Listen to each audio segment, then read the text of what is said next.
Kabataang Alamanian nagtagisan po sa paggawa ng dish garden. Alamin natin yan na masustansyang paghahain na yan sa Good News. Ikwento mo, Idol Ruru Hugotero. Tampok ang husay at pagkamalikhain ng mga kabataan sa Alaminos City sa isinagawang Dish Garden Contest bilang bahagi ng Agri-Trade and Tourism Expo 2026 kung saan nagtagisan ang mga mag-aaral mula elementarya at sekundarya sa paglikha ng kani-kanilang dish garden.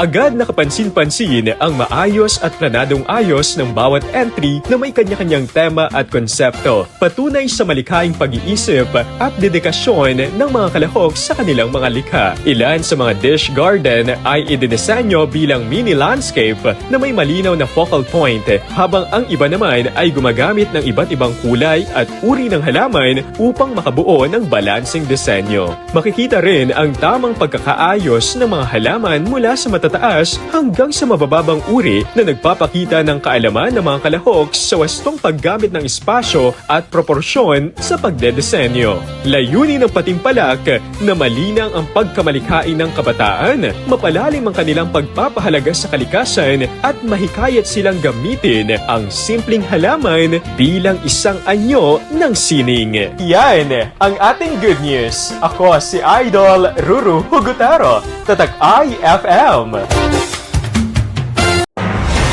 IFM News. IFM News. IFM News.